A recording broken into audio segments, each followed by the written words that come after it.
TMBS talks about UBI. So the Michael Brooks show was talking about Andrew Yang and his version of UBI.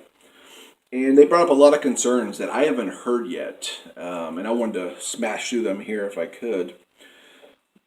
One thing that was brought up on the Michael Brooks show was Andrew's VAT tax. How Andrew wants to implement a value-added tax at 10% on all Americans.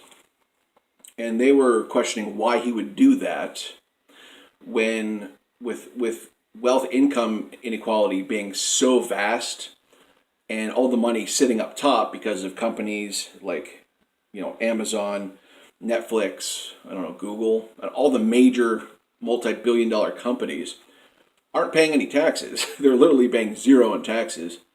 Why wouldn't Andrew set it up to get the money from there? Because clearly there's money there that we can pull from. Why does Andrew want to burden the American public, which is a lot of poor people, a lot of lower middle class people, with a value-added tax when the money is sitting up top, untouched, at record levels? So that leapt out at me, and I thought that was a great question. Leave a comment down below. I want to know what you think about that. Should we just spare the VAT tax and go straight up top through capital gains and progressive tax systems and stuff like that? I would say yeah. Another point that was made on the Michael Brooks show was Andrew believes that UBI, his version, is a step towards privatization, like closing down and consolidating welfare programs and letting them move to the private sector. So that's something I haven't thought about yet, because Andrew, there's 126 welfare programs in America. Andrew wants to consolidate most of them. I think his wording was most of them, and leave some of them open because he wants an opt-in program for UBI. He said you can keep your existing benefits, or you can opt in to the UBI program. But the problem here is that the reduction and consolidation of these pretty important social welfare programs that intrinsically help people are moving to the private sector, where it's intrinsically about making money.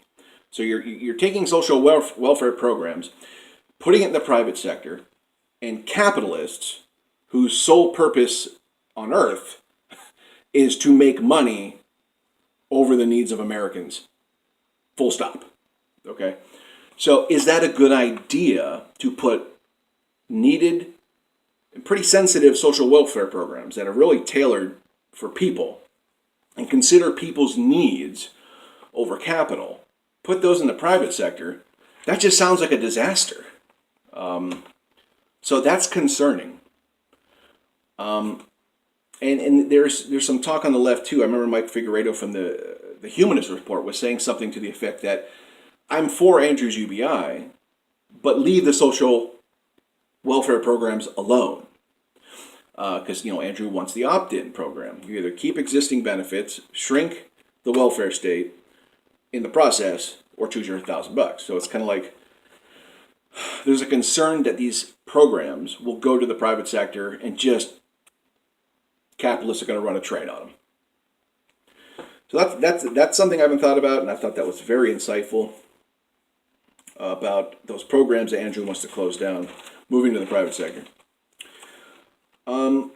Matt Leck, the producer on TMBS, talked about having to choose your disability or your Yang Bucks, and how Yang Bucks is basically a payment for not being disabled.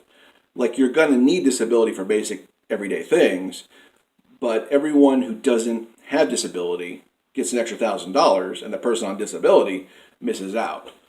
So that kind of made a lot of sense too, because they're going to miss out on societal and monetary gain from UBI, which is supposed to be a leg up for everybody.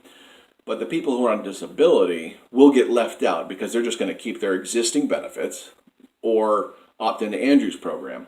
And the average SSDI benefit is $1,200 in 2019. So that's kind of like, Everyone else gets $1,000, but the people on disability. So there's no forward mobility for people who are on disability. That's concerning. They're being totally left out of this equation. So that was a concern that I haven't heard yet before. But anyway, the Michael Brooks Show is a wonderful show. Please like their channel. Please subscribe to their channel. They have a lot of insight coming from the Democratic Socialist side of the spectrum, Social Democrat side of the spectrum, which is a spectrum I lean towards. As an independent, as a progressive, I lean towards that. So I haven't heard these yet, but I want to know your thoughts down in the comments. Let me know what you think about these.